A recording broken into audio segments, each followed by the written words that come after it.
nosotros, correrla hacia el lado. ¿La mía está bien? La tuya está bien, nada más que se ve una pantallita donde exacto. Ah, ok. Vale, vamos a Eso, ponerla por aquí abajo. Sois eso. vosotros, pero bueno, voy a Sí, sí, invisibilizar. sí. Ok, Perfecto. Voy a pues apagar el micrófono y cualquier cosa, ¿las hacemos preguntas al final o prefiere que lo interrumpamos? casi mejor al final, si acaso. Ok, va. Lo hacemos así, entonces apagamos el micrófono. Gracias. Vale, muy bien. Bueno, primero me presento. Soy Jaime Martí Herrero, soy hasta ahora era un investigador de un centro de investigación español que se llama CIPNE y he venido, pues ya son, no sé, casi 15 años haciendo proyectos de biodigestores aquí en Latinoamérica, principalmente en la parte andina, aunque bueno, he tenido la oportunidad de visitar casi todos los países de Latinoamérica con este tema de biodigestores. Y recién he empezado a trabajar como profesor titular en una universidad pública aquí en el Ecuador, la Universidad IQIAM, una universidad nueva, jovencita, de 4 años, enfocada un poco al tema de biodiversidad. Y ahí estoy empezando. Un poco lo que os voy a contar es un poco las experiencias, más que nada andinas y algunas investigaciones que hemos hecho, un poco para ya ver otras aplicaciones, digamos, en esta parte de abajo del continente, ¿no? Eh, bueno, para empezar, lo primero es comentar que normalmente en Europa y en otros lugares, cuando hablan de biodigestores, suelen hablar de este tipo de biodigestores. Son biodigestores muy tecnificados, muy grandes, como veis, requieren mucha inversión porque va todo automatizado, con bombas, controladores. Y esto es lo que más se ha promocionado en Europa y en Estados Unidos. Son biodigestores de mezcla completa, trabajan calefactados a unos 35 grados de temperatura y suele tener un pretratamiento, lo que se mete dentro del biodigestor. Estos biodigestores, el país de mayor referencia es Alemania, que yo creo que ya está superando los 10.000 biodigestores de este tipo, 10.000 plantas. El objetivo normalmente es producir electricidad y como veis en esta foto, por ejemplo, no está incorporada a ninguna granja, sino que son plantas independientes que reciben estiércoles y otros sustratos de diferentes regiones a 100 kilómetros, 200 kilómetros a la redonda. Estos biodigestores en Alemania lo que han hecho principalmente es ya no usan tanto estiércol, sino residuos de comida o incluso se dedicaron a cultivar maíz para poder meter el grano aquí dentro y producir biogás, o sea, lo que llamaríamos cultivos energéticos. Esto les ha traído varios problemas, ¿no? A este tipo a este esquema de implementación de biodigestores, porque cambiaron, por ejemplo, el paisaje de Bavaria, al sur de Alemania, cambió completamente, se empezó a cultivar solo maíz, solo para meterlo aquí dentro y producir electricidad, ¿no? Estos sistemas se estuvieron implementando, como veis en esta gráfica, pues casi llegaron a instalar 1.000 por año, ¿no? Entre los años 2012, 2013, 2011, pero en los últimos años se ha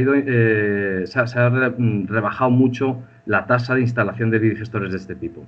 Y es que venían siendo muy subsidiados, se subsidiaba fuertemente la producción de electricidad que salía de estos biodigestores, y una vez que se empezó a corregir este subsidio, porque estaba produciendo serios problemas, sobre todo medioambientales y de competencia del cultivo del maíz para biodigestores con otros cultivos para alimentar a la población, se redujeron los subsidios. Y entonces Europa entró en una especie de crisis, este sector, y se han instalado muy pocos en los últimos años, ¿no? El sector, digamos que ha caído, se ha reducido casi a la mitad actualmente de la gente que trabajaba en biodigestores hace unos años, ahora es casi la mitad. Pero por otro lado tenemos otro tipo de biogestor, que son los modelos chinos. Supongo que Harry os habrá hablado de ellos. Este es el modelo Camartec, que fue desarrollado en Tanzania, y es un biodigestor, normalmente son mucho más pequeños, no llevan ningún tipo de sistema de calefacción, tampoco lleva sistemas de mezcla mecanizados, y este es el más implementado. Este es el modelo, con algunas variaciones, que más ha implementado en China, en Vietnam, Nepal o cualquiera de los países de África que os estuvo contando el Harry Opennor. Lo que encontramos con estos biodigestores es que son de muy baja inversión comparado con los otros, se hace de forma descentralizada, o sea, se ponen donde hay el residuo disponible, Pero claro, al no estar calefactados tenemos una serie de límites, ¿no? Que solo pueden trabajar en términos generales en regiones donde las temperaturas ambientales sean suficientemente altas como para que este sistema sea eficiente, ¿vale? Eso suele ser en regiones con 20 grados de temperatura media hacia arriba, ¿vale? Por debajo de 20 grados estos biodigestores sufren mucho porque se enfrían y lo que es el proceso de digestión anaerobia se hace muy, muy, muy lento, ¿no? La instalación de estos biodigestores no se ha paralizado, cada vez hay más y más y más. Este es, por ejemplo, el proceso de instalación de biodigestores en China. Veis que es casi una curva exponencial. Ya van por 40 millones de biodigestores instalados en China, como ejemplo. En la India tenéis más de 4 millones, en Nepal más de 300.000, en Vietnam 183.000. Bueno, aquí veis varios países. Y estos otros datos de África, de Kenia, Etiopía, Tanzania, supongo que el mismo Harry os lo habrá enseñado, ¿no? Pero ya son números muy, muy altos, ¿no? Pero ¿qué ha pasado en Latinoamérica? ¿En qué situación estamos? Pues en Latinoamérica, en verdad, este tipo de biodigestor se ve muy poco. Esos biodigestores de domo fijo, hechos de ladrillo o de domo flotante, se ve muy poco. Hubo experiencias en los años 70 y 80 en casi todos los países, normalmente impulsados por la cooperación alemana, que se unía a alguna universidad local. Eso pasó en Perú, pasó en Bolivia, aquí en Ecuador, en un montón de lados, y empezaron a probar a hacer estos biodigestores. El resultado es que no hubo réplicas, que a día de hoy es muy difícil encontrar que haya gente que siga instalando. Solo hemos encontrado en el sur de Perú, en Arequipa, gente que sigue instalando estos biodigestores, pero bueno, están instalando 1 o 2 por año. Y este tipo de biodigestores realmente aquí no ha tenido repercusión. ¿Por qué no ha tenido repercusión? Básicamente porque eran caros. Aquí la mano de obra es mucho más cara. Lo que cuesta un albañil, que en verdad son varios albañiles, 15 días o 20 días trabajando para construir esto, es muy caro en Latinoamérica comparado con los costes del albañil en África o en Asia. Aquí lo que pasó es que en los años 80 ha llegado un nuevo modelo de biodigestor, ya no es de domo fijo, ya no es de ladrillo, que es el biodigestor tubular plástico de bajo costo, que se suele llamar. Este biodigestor viene vinculado un poco a la historia de Thomas Preston. Thomas Preston es un doctor inglés que estuvo trabajando primero en Cuba, luego en República Dominicana, y en los años 70 estuvo probando con estos biodigestores clásicos, los de domo fijo y domo flotante, pero vio que no eran replicables por el tema de costos. Más tarde, en el año 81, en República Dominicana, empieza a trabajar ya con biodigestores tubulares de PVC, que era esta foto que se ve, es el modelo Taiwán. Él empezó a trabajar con esto, pero en esa época el PVC era bastante caro y no había quien lo fabricase en República Dominicana o en otros lugares más aislados, ¿no? En Australia también trata de trabajar con estos tubulares de PVC y construirlo él mismo, que serían estos diseños que hizo, pero tampoco lo conseguía y además necesitaba una maquinaria especial y no quedó contento.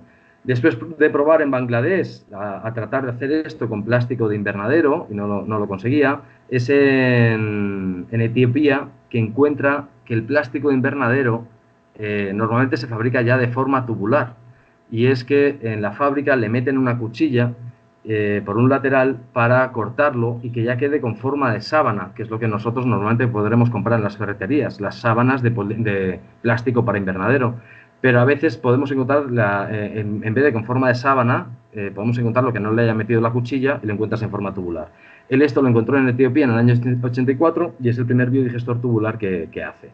En el año 85 se va a Colombia y en el 87 publica junto a Raúl Botero, que fue también profesor de allí, de la ERT, un manual de biodigestores tubulares, el primer manual, donde explicaban cómo hacerlo, cómo construirlo, qué materiales hacía falta. Y este fue el primer boom de cómo poner esta nueva tecnología a disposición de toda la población. Los manuales de aquella época, fijaros cómo eran, ¿no? Con este tipo de gráficas hechas casi a mano, nada de computadoras, estamos hablando del año 86-87. Pero bueno, de estos biodigestores, por ejemplo, que Raúl Botero ha estado mucho tiempo allí en la ERT y un montón de gente de la ERT ha salido sabiendo hacer este tipo de biodigestores, yo me los he encontrado exactamente el mismo modelo aquí en Ecuador. Gerardo Parra, que fue un estudiante de la ERT, aquí en Ecuador, cuando yo lo conocí en el año 2013, estaba instalando ese tipo de modelo de biodigestor clásico, podríamos decir, ¿no? Este es el año 2013, este es Gerardo Parra, que era la persona que instaló este biodigestor, este es el productor y yo visitándoles. Este biodigestor, que era bien pequeñito y sencillo, por ejemplo, estaba alimentado por 6 cerdos y producía gas suficiente para cocinar. Esta era la cocina que tenía el señor en aquel momento. Y encendimos los 4 fogones y los 4 daban con buena presión, ¿vale? Entonces el señor estaba cocinando, estos biodigestores funcionan, están bien, solo que desde aquel primer modelo del 87, pues por supuesto hemos ido mejorando, ¿no? Pero siguen siendo válidos. A partir de ahí hubo otras mejoras del modelo, propuestas, haciendo fijas las cajas de entrada y salida, ya no por tuberías. Esto también lo encontramos, por ejemplo, aquí en Ecuador. Esto es un biodigestor con estas cajas fijas, hechas con una caja de una tubería de alcantarillado. Esto lo encontré en la provincia de Azuay, en Cuenca, este tipo de biodigestores, y funcionan. Igualmente también funcionan, solo que siempre era un poco complicado el estar transportando estos anillos de cemento hasta las fincas, ¿no? Posteriormente en Vietnam, en el año 99, junto con Lilian Rodríguez, que también fue profesora de la ERZ un tiempo, ya cambian esas cajas de entrada fijas por tuberías más accesibles, como tuberías cerámicas y luego posteriormente tuberías de PVC para la entrada y la salida. Posteriormente, en el año 2003, se adaptan los biodigestores, estos biodigestores tubulares clásicos, se adaptan a los climas fríos. Eso fue en Bolivia, instalando biodigestores a 4.000 metros de altura en el altiplano boliviano, con noches de 13 bajo cero, ¿no? Y eso fue todo un proceso de adaptación, pero ya permitía instalar los biodigestores a gran altura, ¿no? Usando siempre también el mismo plástico, que es el plástico de invernadero, pero en este caso se usaba plástico de color negro, ¿vale? Para ganar más radiación solar, más calor. Y particularmente en el año 2006, la empresa Cidelsa, en Perú, empieza a volver a fabricar biodigestores de PVC. Tener en cuenta que la primera experiencia con biodigestores de PVC en Latinoamérica había sido en el año 81 por Thomas Preston y en el año 2006 se vuelve a hacer. ¿Ahora por qué? Porque los materiales ya son mucho más accesibles, bajaron mucho el precio de las gemembranas y en casi todos los países encuentras empresas que sean capaces de trabajar la gemembrana y termosellarla, ¿no? Y a partir de ahí, pues en otro montón de países, como Costa Rica, México, Colombia, ahora mismo aquí también en Ecuador, encuentras empresas que proveen biodigestores prefabricados de gemembrana.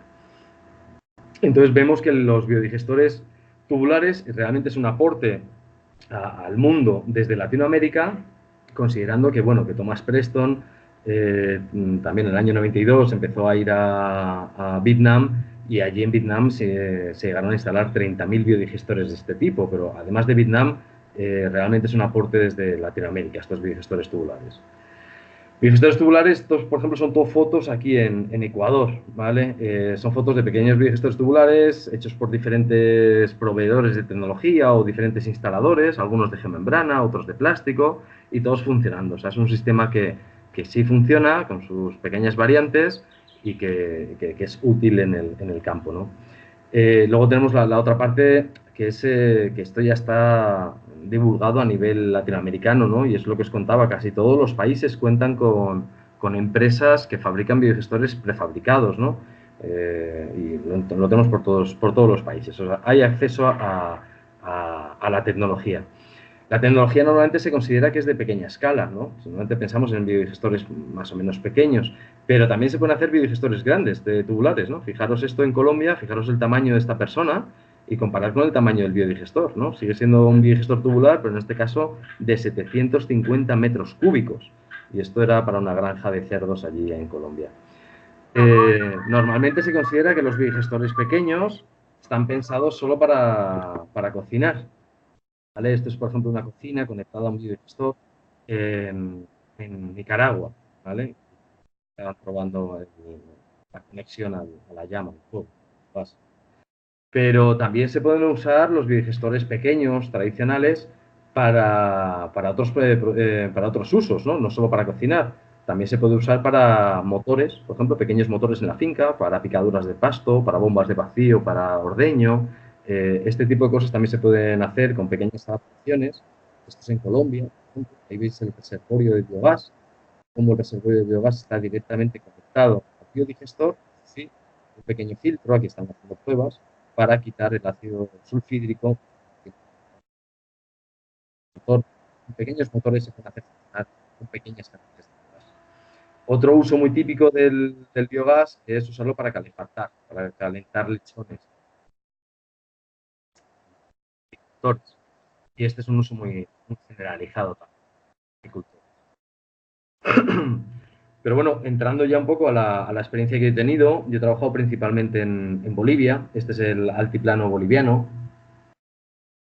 Esto está a unos 4.000 metros de altura. La montaña que veis allá al fondo es el Illimani, es un 6.400.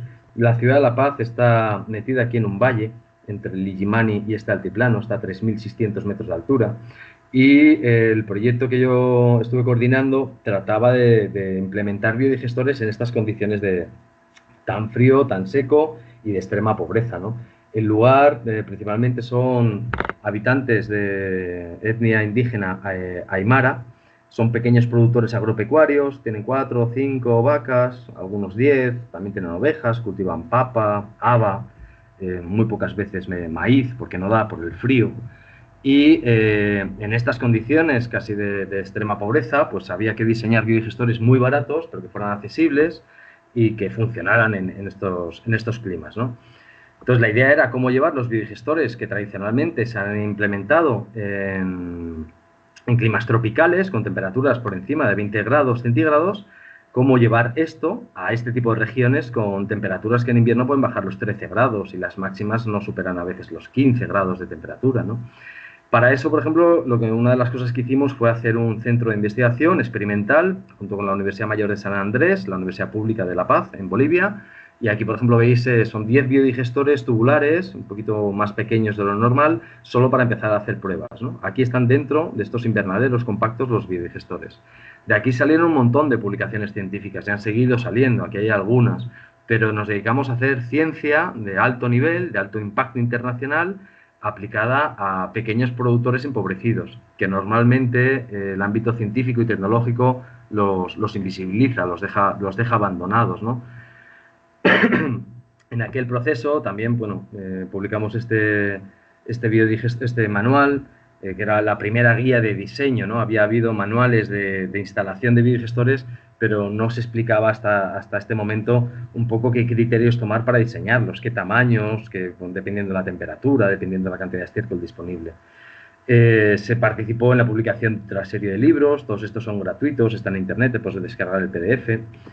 Y bueno, al final lo que terminamos haciendo fue este tipo de biodigestor. El biodigestor en verdad está ahí dentro. Si lo que veis es un pequeño invernadero con plástico invernadero normal y muros de adobe. Los muros de adobe no son imprescindibles, se puede usar muro de ladrillo o tapial, pero en este caso, por la región que trabajábamos, como veis, todo es adobe, la casa, todos los muros, entonces el material local que usamos. Dentro de este invernadero, lo que va es el biodigestor metido con un aislante, que en primera instancia usamos paja, ¿vale? Unos 10 centímetros de paja rodeando toda la zanja para que el biodigestor no pierda calor hacia el suelo, pero la paja veíamos que desaparecía a los 2 años, se pudría allí abajo.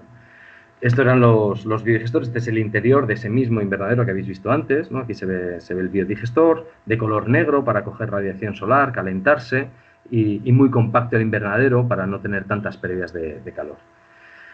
¿Qué encontrábamos? Pues que el plástico invernadero a los 2 años en esas condiciones empezaba a cristalizar y con las granizadas y demás se nos iba rompiendo, ¿no? Y era un coste para familias que vivían alejadas el tener que reparar o reponer estos materiales. Muchas veces no lo hacían y entonces el biodigestor se empezaba a enfriar y empezaba a hacerse más lenta la digestión anaerobia y por lo tanto producía menos biogás y entonces terminaba abandonando el sistema.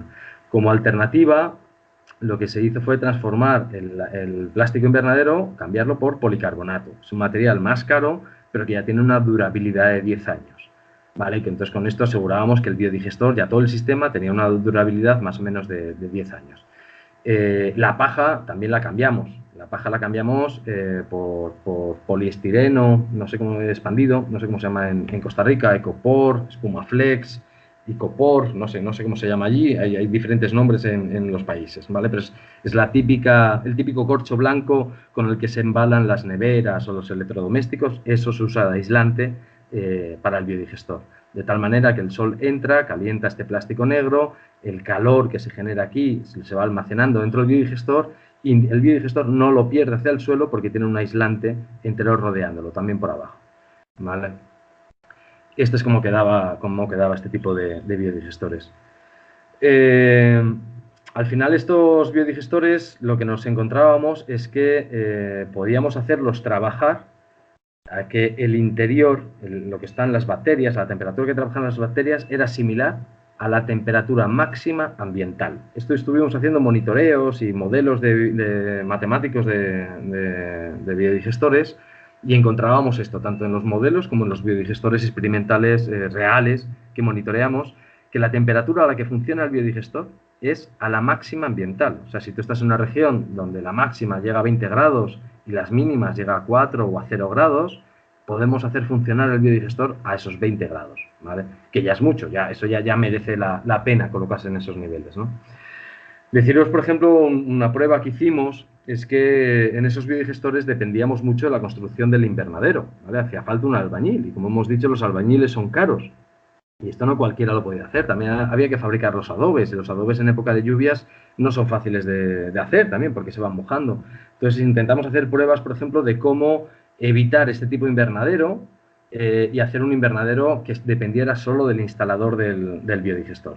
Esto lo hicimos en el Parque Nacional Cotopaxi, en Ecuador. Este es el volcán Cotopaxi, que entró en erupción hace unos 4 años ya. Y allí nos dieron la oportunidad en el año 2015, justo antes de la erupción, de instalar un biodigestor con este nuevo modelo. Hicimos la zanja clásica que habéis visto, esto está casi a 4.000 metros de altura, y de lo que se trataba era de usar estas tuberías de 3/4 de PVC típicas para acoplar encima policarbonato. Y ya veis, ya no tendríamos muros. Y aquí dentro iría el biodigestor. Así es como quedaría la cúpula, ¿vale? Totalmente encerrada. ¿Qué hicimos? Pusimos aislante en la parte de abajo, en los laterales, construimos el biodigestor tubular de forma clásica, lo metimos dentro y empezamos a poner estos paneles como invernadero. Y así nos quedó. Esto, aquí hay un fallo, no sé si alguien se da cuenta, como tenéis el micrófono apagado, no me podéis responder, pero ya os lo digo yo. El fallo está en que todo es demasiado blanco, ¿vale?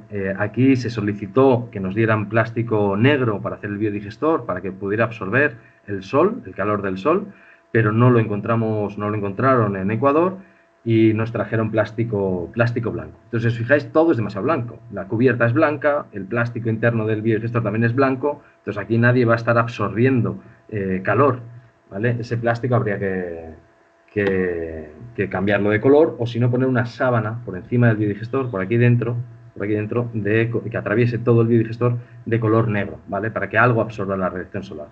Esto también tener en cuenta que esto está abierto, pero luego se cerró, ¿vale? Esto se cierra, entonces ya queda así de compacto. Este biodigestor nunca lo pudimos monitorear porque cuando lo acabamos entró en erupción el volcán Cotopaxi y prohibieron el acceso a todo el área y quedó abandonado el biodigestor durante varios años y nadie lo trabajó y al final, bueno, se tuvo que abandonar el proyecto. Solo fue la experiencia constructiva la que pudimos desarrollar, ¿no? Esto ya lo habíamos intentado hacer en Bolivia antes. Si veis, este es una policarbonato muy transparente. Sí, habíamos trabajado con el plástico negro, también el mismo aislante, pero en este caso habíamos hecho tan bien el sistema de calefacción solar que lo que pasó es que se terminó fundiendo el plástico. Aquí se ve que llegamos por encima de los 70 grados y el plástico interno se terminó fundiendo, ¿vale? Aquí no sé si se ve bien en vuestra imagen, pero está fundido el plástico. Entonces también hay un límite de cuánto calentar los biodigestores mediante estas técnicas, ¿vale? Vamos a ver, esto no sé qué es. Deciros otra forma que estuvimos buscando de alternativas a ese poliestireno expandido como aislante, nos la encontramos en Colombia. En un encuentro de la red Biolac, durante la instalación de un biodigestor en 2014, pues nos encontramos este tipo de zanja. El señor había colocado guadúa o bambú en los laterales, en principio solo para sostener el terreno, pero cuando uno ve esto, que es madera y que tiene cámaras de aire internas, uno piensa directamente que esto es un aislante. Si además lo ponemos en el suelo, podríamos ya disponer de un aislante natural. Esto lo quisimos probar, así es como quedaba este biodigestor, pero lo quisimos probar intentándolo controlar. Y se hizo un ensayo, de hecho, en la propia Universidad Earth, ¿vale? Allí donde estáis vosotros, en la zona donde están los cerdos y las vacas, se instaló un pequeño biodigestor. En principio era para ser alimentado con los residuos del restaurante, donde íbamos a poner guadúa por todos los lados. El biodigestor sí funcionó, pero parece que la guadúa termina también pudriéndose en la parte de abajo en un año o menos, ¿no? Entonces tampoco parecía una alternativa, a no ser de que protejas todo el sistema de la lluvia, ¿no? Para que la guadúa no se esté mojando. En Colombia están probando otro tipo de aislantes, pero a mí me parece que no están funcionando bien este tipo de aislante. Todavía tenemos ahí un reto en qué tipo de aislante usar, que sea fácil de encontrar en cualquier lugar y fácil de usar. Vale, otra experiencia que tuvimos, además de toda esta del calor, de cómo calentar los biodigestores para el clima frío y demás, fue meter botellas de Coca-Cola cortadas dentro de los biodigestores. ¿Y por qué? No es porque a las bacterias les guste la Coca-Cola en particular, sino es porque las botellas, que las metemos vacías y cortadas, sirven para que las bacterias tengan un lugar donde fijarse. Las bacterias no están flotando en el lodo, las bacterias están fijas a algo, se agarran, crecen sobre una superficie, normalmente sobre el interior del biodigestor, y también si hay alguna pajita suelta o alguna cosa suelta, también van a crecer en torno a eso. Eso se llama biofilm. Entonces, si metíamos botellas cortadas dentro, lo que estábamos haciendo es que no estábamos ocupando volumen del biodigestor, porque al fin y al cabo el plástico de la botella tiene menos de 1 milímetro de grosor, pero estábamos dando mucha superficie para que las bacterias colonizaran el plástico y habiendo más bocas que dar de comer, o sea, más bacterias, pues esperábamos producir más gas. Y así hicimos, producíamos un 50% más de biogás, esto lo publicamos a nivel internacional y fue aceptada la publicación. Cuando digo cortar botellas, es cortar botellas, es coger botellas normales y corrientes del reciclaje y empezar a cortarlas en pedazos, ¿vale? Las cortamos en 3 trocitos, cabeza, cuerpo y el poto, ¿vale? Y las 3 partes van al interior. Las tapas no ayudan mucho, sé que las tapas pueden quedar fuera. Esto, por ejemplo, lo aplicamos a un sistema de tratamiento de aguas en este lugar. Esto parece el desierto del Sáhara, pero no lo es el desierto de Atacama. Este desierto no es el típico desierto caluroso, porque está por encima de los 4.000 metros de altura, y a veces lo puedes ver así y a veces lo ves así, porque eso nieva y llega a bajar a 20 bajo cero la temperatura. Aquí nos pidieron hacer un sistema de tratamiento de aguas por biodigestores, y lo que empezamos a hacer es lo que ya sabíamos, hacer invernaderos con policarbonato en la cubierta y mucho aislante. Este es el interior del invernadero, plástico negro, y empezamos a trabajar, ¿vale? Aquí, como necesitamos mucho volumen, son biodigestores conectados en serie. Entra por aquí el agua residual, cruza este biodigestor y aquí veis una conexión que cruza hasta el segundo biodigestor, ¿vale? En total había 3 biodigestores, había un tercero que en la foto está aquí a la derecha. ¿Vale? Habíamos separado aguas negras de grises, pues hay 2 tuberías que entran. Las aguas negras entraban directamente al primer biodigestor y al segundo. Las aguas negras son las que vienen únicamente al retrete, ¿vale? Y las aguas grises son las que vienen de la ducha, del lavamanos, de la cocina. Esas aguas grises las llevábamos por otra tubería, aquí lo veis otra vez. Por aquí están viniendo las negras y por aquí las grises, se unían y entraban al tercer biodigestor, que queda aquí. Y a partir de ahí, después de estos 3 biodigestores, entraba un humedal de flujo subsuperficial. ¿Qué significa eso? Que el agua va a ir por debajo de las piedras, tú no vas a ver el agua. El agua va a estar por debajo de las piedras y así evitamos tema de olores, evitamos tema de mosquitos y aquí pueden empezar a crecer plantas, ¿vale? ¿Qué pasó? Pues que hicimos también la calefacción, que de nuevo superamos los 70 grados de temperatura dentro del sistema y terminamos fundiendo algunas partes de la tubería de PVC. Aquí el amarre que habíamos puesto para evitar goteo en las juntas se había puesto tan caliente que había terminado fundiendo la tubería de PVC. Luego también tuvimos experiencias con camales, ¿no? Que dicen aquí en Ecuador, pero que son mataderos que se dicen en otros lugares, o rastros, que son los sitios donde se faena a los animales para la carne. Son las aguas residuales típicas, aguas rojas, llevan sangre, llevan rumen, llevan aguas verdes que se llaman, que es de limpiar las panzas. Y ya habíamos tenido algunas experiencias, habíamos hecho, por ejemplo, esta serie de biodigestores, arriba a la derecha, en un matadero de vacas en Cochabamba, el de abajo es un matadero de llamas al sur de Bolivia, en Tarija. Este de aquí arriba a la izquierda es un matadero que mata 3 burros al día. Y alguien se puede preguntar, ¿y quién come luego la carne de 3 burros al día? ¿En qué carnicería venden eso para no ir, no? Bueno, lo de matar 3 burros al día tiene una razón, ¿vale? Es legal, está todo permitido, está todo legalizado y matan 3 burros al día porque este matadero está dentro de un zoológico y de algún lugar hay que sacar la carne para alimentar a las fieras. Este zoológico tiene varios pumas, tiene jaguares, tiene cóndores, está en La Paz y entonces todos los días mataban 3 burros para poder alimentar a las fieras. Y con los desechos del faenamiento de los burros se hicieron este sistema de 2 biodigestores en serie que todavía está funcionando. Esto lo propusimos para el Camal Metropolitano de Quito, es el mayor matadero de Ecuador, faenan unos 400 animales por día y decidimos meternos con un proyecto, instalamos estos 4 biodigestores, son muy grandes, son de membrana de PVC, son biodigestores de 100 metros cúbicos cada uno de ellos, 25 metros de largo, y conseguimos hacerlos arrancar usando solo esas aguas, las aguas residuales, empezamos a producir buena cantidad de biogás, pero luego por problemas con la gerencia tuvimos que cerrar el proyecto y a día de hoy, si vais a este Camal Metropolitano de Quito, esto vais a encontrar que es un estupendo parquecito y no queda ni rastro de los biodigestores. Tuvo que cerrar el proyecto por problemas en el convenio con la gerencia, porque nos hacían cargo de la parte que les tocaba a ellos del proyecto. En ese proyecto nosotros queríamos meter botellas. Las botellas ya las habíamos metido en varios sitios. De hecho, esto que es un proyecto también en otro camal, pero más pequeñito, habíamos metido botellas en este primer biodigestor para ver cómo funcionaba y habíamos encontrado que funcionaba bien. Volvíamos a encontrar que aumentaba un 50% la producción de biogás.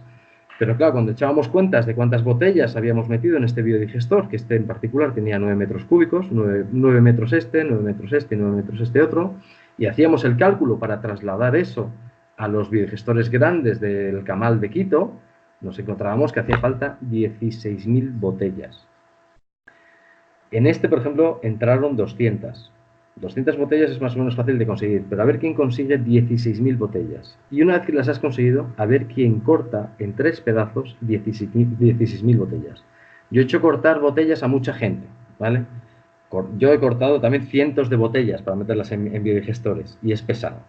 De hecho, hemos cortado botellas con pueblos indígenas quechuas en zonas muy aisladas de Bolivia, cortando botellas para el biodigestor que se iba a instalar como saneamiento básico de la escuela de esta comunidad. Pero hacer cortar 16.000 botellas era un poco inasumible. Entonces, lo que estamos probando ahora es, ok, botellas se puede usar en pequeña escala, pero cuando hacemos biodigestores grandes no podemos, y en vez de botellas lo que podemos usar es material vegetal, que cumpla la misma función, que tenga superficie pero que sea porosa, para que la superficie sea colonizada por las bacterias pero que no me ocupe volumen. Y estamos probando ahora justo con estas telas de cabuya en unos biodigestores que tenemos aquí instalados en Iquiam, en Tena, en Ecuador, ¿vale? Para una planta también de tratamiento de aguas residuales.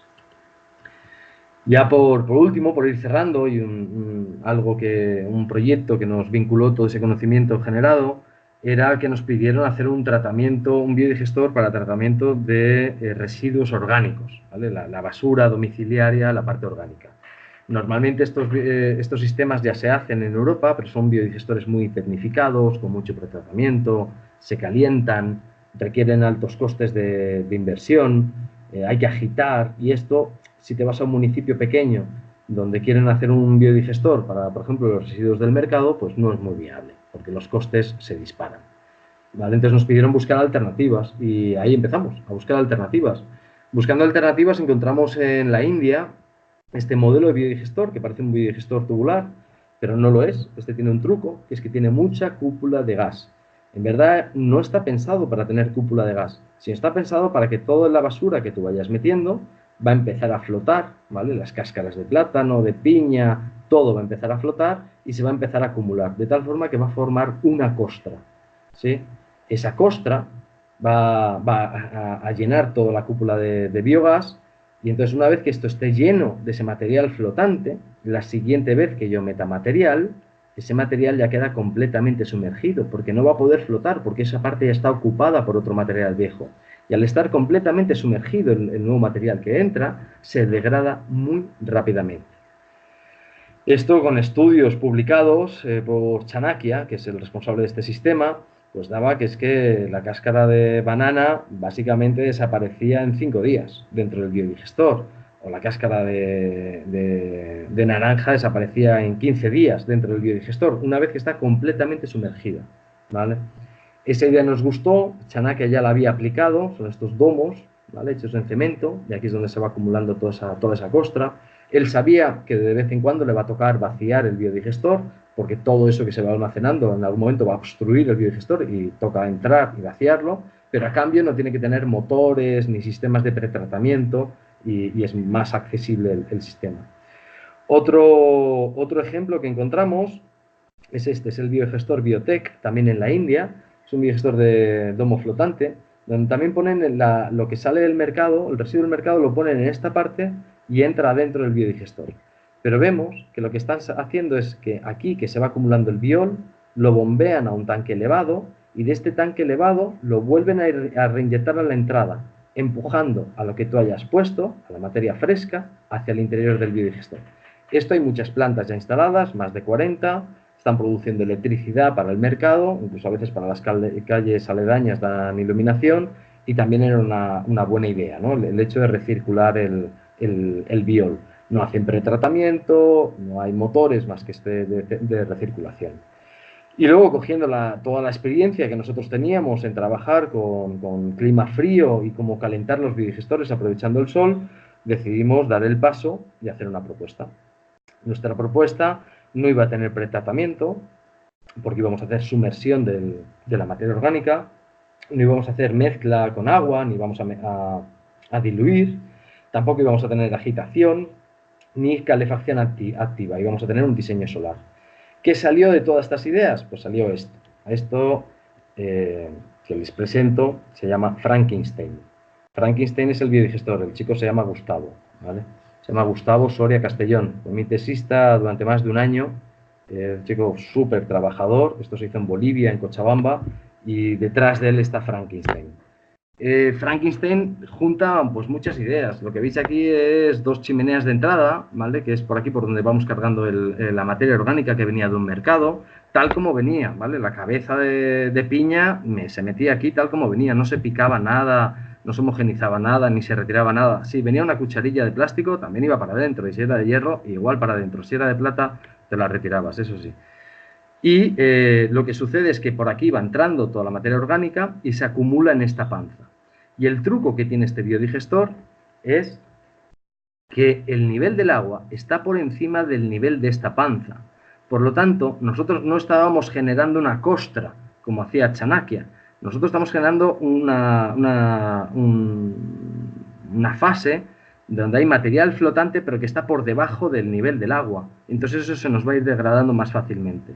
Esta costra lo que hace es que está completamente sumergida, se degradan más rápidamente las cosas y aquí acumulábamos el biogás, solo en esta parte. También había otro factor, que es que normalmente el sol calentaba la cúpula de biogás, o sea, el plástico al biogás y el biogás al lodo de abajo. De esta manera, lo que estamos logrando es que el sol caliente directamente la parte donde se nos están acumulando esos sólidos flotantes. Por lo tanto, está aumentando la temperatura de donde están justamente las bacterias. Tened en cuenta que al tener esa cantidad de sólidos flotantes, eso también es una superficie donde las bacterias se pueden adherir, donde las bacterias pueden generar biofilm, y todo eso va a estar poblado de bacterias que están recibiendo sol, calentadas y sumergidas, produciendo mayores cantidades de biogás. Esto lo pudimos demostrar, estuvimos monitoreando el biodigestor, este es el biodigestor en el momento. Hicimos 2 chimeneas de entrada porque teníamos miedo de que cargando por un lado, solo por una entrada, en algún momento se nos podía tapar, ¿no? Se podía generar un taponamiento. Entonces, si se generaba un taponamiento, la idea era usar la otra entrada hasta que el taponamiento de la primera se deshiciera por sí solo, por descomposición. Aquí el biodigestor, en este mismo instante, está produciendo biogás. Vais a ver que está burbujeando la válvula de alivio. Aquí llegábamos a producir 100 litros de biogás por kilo de materia orgánica. Aquí teníamos nuestro contador, estábamos contando la cantidad de biogás que se iba produciendo por día, ¿vale? Y todo esto lo publicamos. Hay una publicación que está en castellano, gratuita y accesible, que tiene este nombre, si lo ponéis en Google lo encontráis, donde se explica un poco la tecnología y cómo fue la experiencia. Y luego, posteriormente, hicimos una publicación científica con más datos, más completa, sobre más de un año de monitoreo, que es esta otra. ¿Vale? Aquí, por ejemplo, mostramos que el 21% de las cosas que metíamos eran cítricos, el pH era bastante bajo, y los sólidos totales bastante altos, 28% de sólidos totales. Ten en cuenta que aquí no metíamos agua, ¿eh? El biodigestor empieza lleno de agua la primera vez y a partir de ahí solo empiezas a echar material fresco. No vuelves a añadir agua. Eso sí, recirculábamos biol todos los días. Esto os preguntaréis, oye, ¿y quién hace la digestión anaerobia si la basura orgánica de mercado no tiene las bacterias? Las bacterias están en los estiércoles. Bueno, pues lo que hacemos es inocular el biodigestor. Primero empezamos con un biodigestor que era cargado durante varias semanas con rumen de un matadero que había cercano, y vamos haciendo cargas de 70 kilos una vez para la semana, y ahí empezó a producir biogás. Después, cuando llegamos a una producción de biogás estable, hacemos el cambio de dieta, donde cada vez echamos menos rumen y le vamos añadiendo más materia orgánica del mercado. ¿Vale? Entonces, un día, en vez de echar 70 kilos de rumen, pasamos a 50 kilos de rumen y 20 de mercado. Esperamos una semana, echamos 45 de rumen y 25 del mercado. Y vamos así cambiando, hasta que llega un día en que ya solo echas mercado. Y a partir de aquí, estuvimos 2 años echando solo basura del mercado sin volver a añadir nunca más estiércol y produciendo biogás. ¿Vale? Las producciones de biogás fueron muy altas, llegamos a producir en media de 100 a 150 litros de biogás por kilo fresco de material entrante, que es un montón, es el doble de lo que estaban consiguiendo los anteriores biodigestores. Esto nos acerca a las tecnologías sofisticadas, esas tecnologías que tienen pretratamiento, que tienen calefacción, que tienen mezcla, pues estamos produciendo ya valores semejantes a ellos, ¿vale? Sin hacer nada de eso. Entonces, bueno, se puede decir que este tipo de biodigestión, que es seca, porque no añadimos agua, es viable con la mínima tecnología. No hace falta tratar, no hace falta calentar, no hace falta agitar, no hace falta añadir más agua. Es muy barato. La cantidad de biogás que producimos por dólar invertido merece la pena. Y lo que hacemos es cambiar tecnología por trabajo. La idea es, yo sé que aquí, antes o después, me va a tocar vaciar este biodigestor, pero a cambio me ha ahorrado 2 o 3 años de estar agitando aquí dentro. Yo no agito durante 2 o 3 años, pero eso sí, al cabo de 2 o 3 años va a tocar vaciarlo y 1 o 2 personas que entren y vacíen el interior. Esta es la salida del biodigestor, este cubo que se ve aquí atrás de 1 metro de superficie, y esto era para poder entrar al interior. Yo he entrado para poner sensores dentro del biodigestor y era fácil entrar, ¿vale? La idea es hacer sistemas modulares. Por ejemplo, si tienes que tratar, yo sé, 2.000 kilos de residuo por día, pues te haces 4 sistemas de 500 kilos o 5 sistemas de 500 kilos y uno siempre lo tienes en parada. 4 trabajan y uno lo tienes en parada limpiándolo, reponiéndolo y vas turnando, ¿no? El que toque parar. Entonces, esta experiencia, que a ese le llamábamos Frankenstein, aquí están los hijos de Frankenstein. Estos son evoluciones de ese primer modelo, hecho para sistemas más pequeños, usando materiales que pudiéramos encontrar en ferretería. Y estos biodigestores, por ejemplo, están instalados en el Puyo, también en el oriente ecuatoriano, en la Amazonía ecuatoriana, en la Universidad Estatal Amazónica. Hicimos una prueba con ellos para ver si era viable instalar este tipo de digestores, adaptarlo para familias, básicamente, ¿no? Sí es viable, aunque tenemos algunos problemas con estos tanques, porque tenemos aquí fugas de gas y todavía hay que mejorar. Esto no lo tenemos consolidado. Otras pruebas que se han hecho, pues es en Colombia, que es hacer este mismo principio de sumergir completamente el material, pero usando plástico invernadero. Esto se hizo en la finca Tosoli, en la provincia de Santander, en Colombia, y todavía están funcionando estos biogestores. Están alimentando con todo lo que viene de la finca, incluso con material vegetal crudo, y produce biogás. Bueno, en conclusión, como veis, hay todo un desarrollo en Latinoamérica. Yo os he enseñado solo un trocito en el que más involucrado he estado, pero había mucha gente trabajando con diferentes puntos de vista de hacer biodigestores sencillos, que no sean complicados, que sean accesibles a la población, que no requieran de mantenimiento ni de grandes inversiones, ni de estar comprando bombas y cosas así, para que sean accesibles a la mayoría de productores. La tecnología ya está muy implementada en casi toda Latinoamérica, hay experiencias, en casi toda Latinoamérica tenemos proveedores de tecnología, los modelos cambian un poco, pero siguen, o sea, terminan funcionando. Es como decidir si te vas a comprar un Nokia o un Samsung o un iPhone, ¿vale? Todos funcionan y cada uno se adapta un poco a las circunstancias de cada usuario. Y esto es una herramienta que yo creo que puede ser muy útil para los productores porque los biodigestores, la gran virtud que tienen es que mezclan muchas cosas. Por un lado es una fuente de energías renovables porque producimos biogás a partir de residuos. Por otro lado, ayudamos al reciclaje de nutrientes porque el biol que se produce lo podemos reincorporar a las fincas y entonces evitamos el uso de fertilizantes químicos que tienen un gran consumo energético para ser fabricados. Eso a veces no lo vemos, pero para fabricar la urea se usa mucho gas natural, de ahí viene, para echar fósforo, fosfatos en nuestros cultivos, hay que traerlo de grandes minas que hay en el mundo, solo en 5 países, Estados Unidos, Sáhara, Kazajstán, Sudáfrica, y eso es minería a cielo abierto, usando gran maquinaria y hay que traerlo, eso genera también mucho impacto de CO2. Aparte son elementos que antes o después se van a acabar. Entonces, reciclar nutrientes es una cosa esencial para la agricultura. Y también estamos dando tratamiento a los residuos, que si no son tratados adecuadamente pueden terminar contaminando cuencas, acuíferos o ser focos de infección. Entonces los biodigestores son muy completos. Entonces en esta década que nos enfrentamos próximamente, donde nos estamos jugando el cambio climático, el hecho de evitar el uso de combustibles fósiles, empezar a usar biogás en las fincas, el hecho de evitar el uso de fertilizantes químicos que están producidos y consumen gran cantidad de combustibles fósiles por reciclar fertilizantes que ya teníamos en la propia finca a través de los estiércoles y el hecho de dar tratamiento de aguas o residuos, pues es una gran oportunidad para esta década que nos enfrentamos, ¿no? Que es la década de la gran prueba. Esto es un poco lo que os quería contar. Si queréis, ahora abrimos un poco el micrófono y podemos comentar vuestras, no sé, vuestras ideas o inquietudes, ¿no? Súper, Jaime, muchas gracias.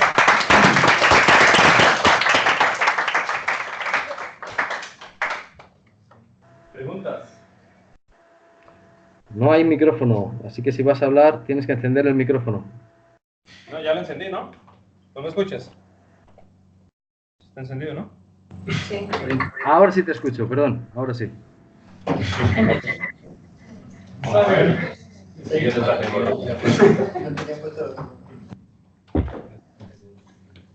Hola, mi nombre es Gabriela, muchas gracias por la presentación. Una pregunta, ¿cuál es la vida útil de los biodigestores flexibles por la fibra que se acumula? O sea, por los residuos de cocina o los residuos de los mercados.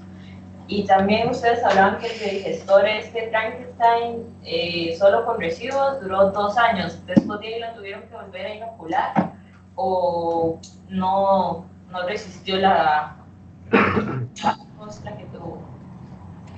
Mira, lo que sucedió es que al cabo de 2 años se acabó el proyecto. Entonces, esa experiencia, que solo queríamos probar la tecnología, pues la validamos durante 2 años. Nosotros pensábamos que al año nos tocaría vaciar, pero cuando habíamos cumplido 1 año cargando eso casi todos los días con basura, eso sí, el biodigestor Frankenstein seguía funcionando. Entonces decidimos continuar y ver cuál era el límite, cuándo se iba a taponar el biodigestor. Y a los 2 años terminamos el proyecto porque se acabó todo el financiamiento, ya no había dónde sacar dinero para seguir monitoreando. Entonces, y aquello seguía funcionando y seguía produciendo grandes cantidades de biogás. Entonces, ¿cuándo habría que vaciarlo? Pues al menos más de 2 años te hace falta, ¿vale? No sabemos cuándo, pero son más de 2 años. Aunque fuera una vez al año, para mí ya merece la pena, ¿vale? Pero sabíamos que estábamos 2 años y todavía no era necesario.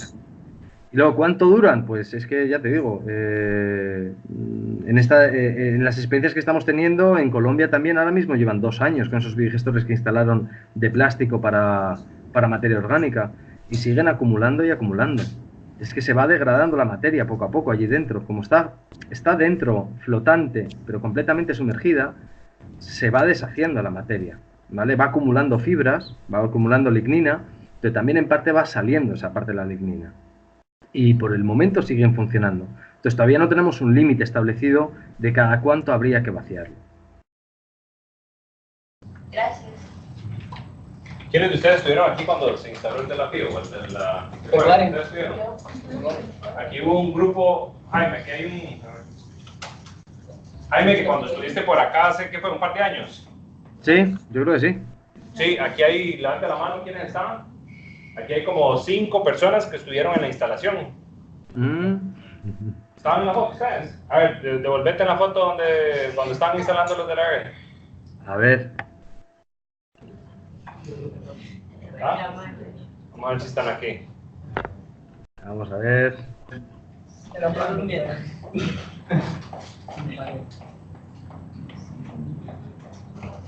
Y el que se instaló en la finca orgánica, este año lo quitamos y lo reinstalamos con el curso. Ahí. ¿Quién está ahí? Esos son mis zapatos. Esas son mis Los amarillos son de Carlos. Son de cuaderno. ¿Qué están diciendo que las botas amarillas es de alguien ahí? Que nadie se ve, ¿no? Alguien está abajo del Siento papel. los- Con la pantalla por la cabeza. Edwin. Yo estaba abajo del papel. Dicen que están, a ver. No, es que solo Las blancas. Pero este es el de pecuaria, ¿no? Este es uno que iba a ser alimentado con residuo del restaurante. Correcto, sí, ese está. Yo creo que lo que tiene es que está ya. Está muy cargado de sólido y está roto. Ya el plástico se había tostado. Sí, ahí el plástico, si no se cubre, dura 2 años el plástico. 2, 3 años.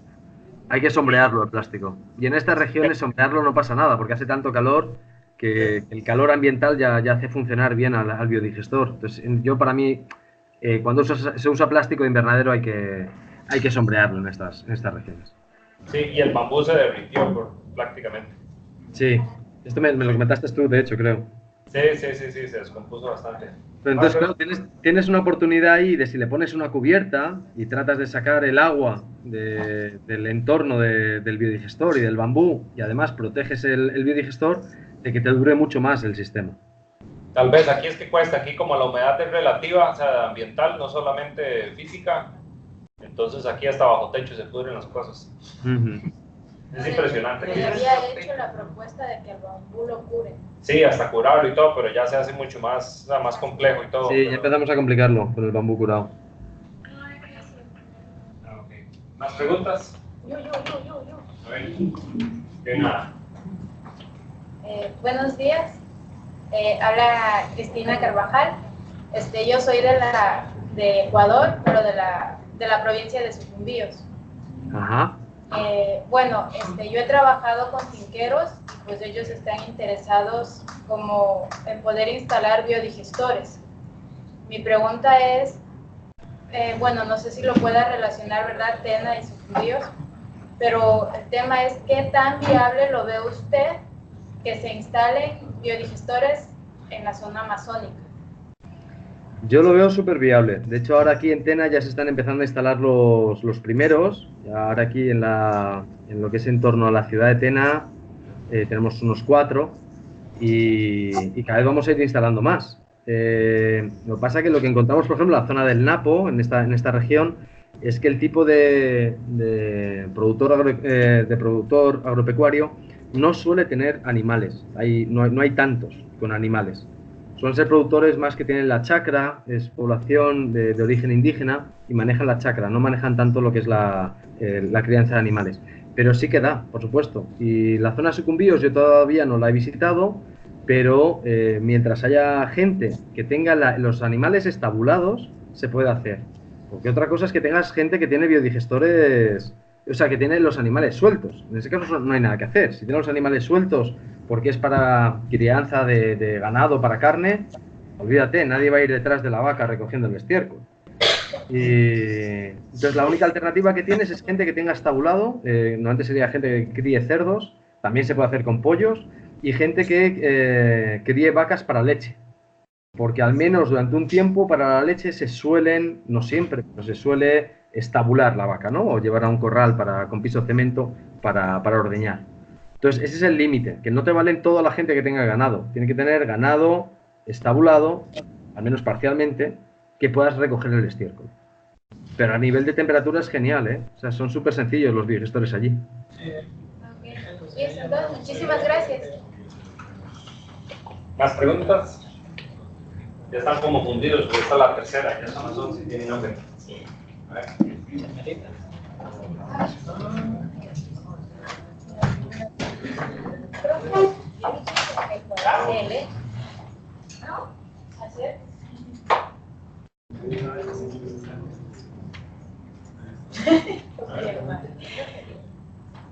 Buenos días, soy Yamel, igual soy de Ecuador y quería preguntar, bueno, antes de venir acá yo quise intentar entrar a IKEM y quería saber qué tan abierta es la universidad, qué tan receptivos son para pasantes o visitantes.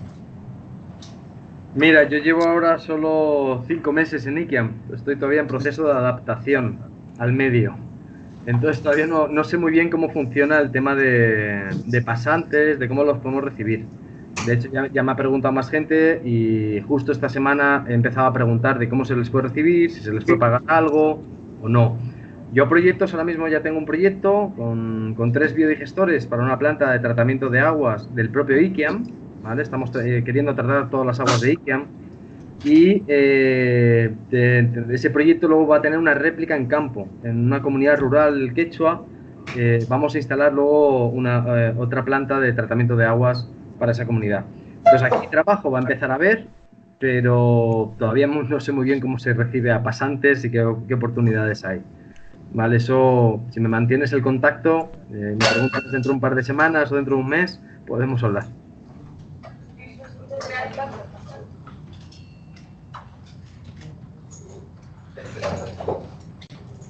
Si le aparece algún estudiante que lleva el curso, me pregunta primero a Jaime para ver si... ¿Se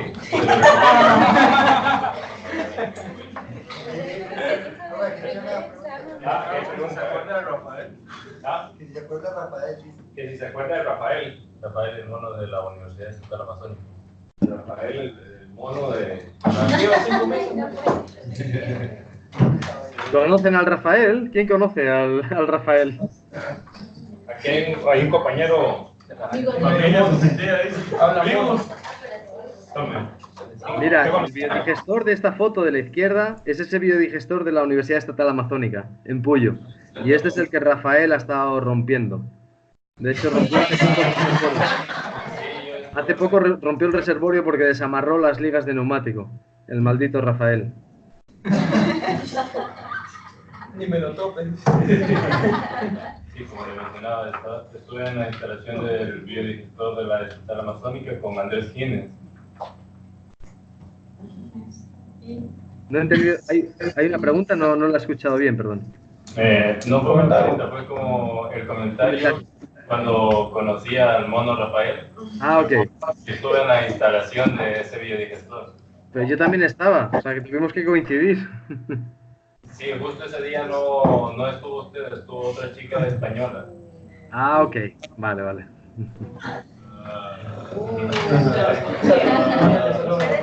Saludos a Rafael. Ok. A ver, aquí uno. Bueno, yo soy Julio. Mi pregunta, bueno, es quizá un poco también básica en cuanto a, ¿no han tratado de implementar los biodigestorios en la costa de Ecuador? Perdón, repite la pregunta. O sea, si en la misma universidad se han tratado de extender en la parte de costa de Ecuador.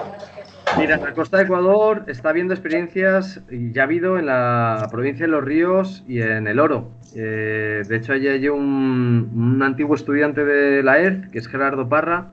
Él ha montado una empresa de biodigestores y tiene base en El Oro, en Machala, y está instalando principalmente por allí, en porcicultores.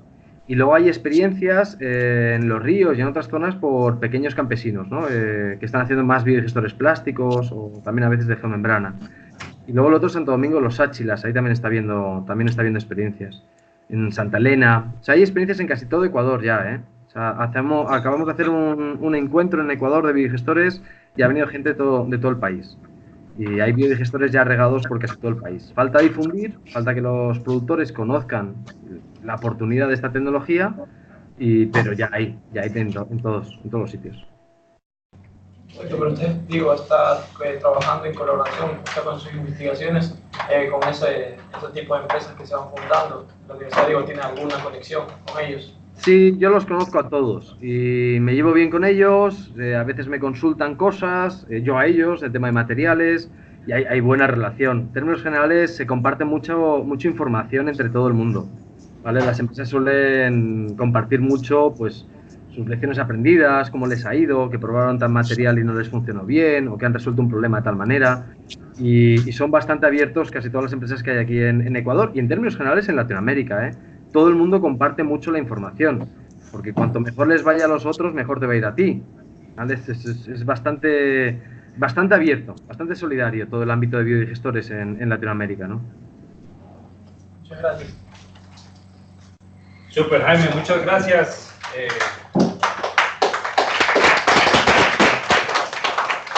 A ustedes, a ver cuándo me invitan para ir para allá. Sí, a ver cuándo hacemos algo de colaboración, ahora que se acomode de una vez ahí en la universidad. Sí. Y tal vez vas a estar en junio, ¿no? En junio en Perú, sí. Sí, en Perú. Tal vez nos veamos por ahí entonces. Nos veremos por allí. Bueno, pues un abrazo. Gracias. Nada, muchas gracias a ustedes. Un abrazo.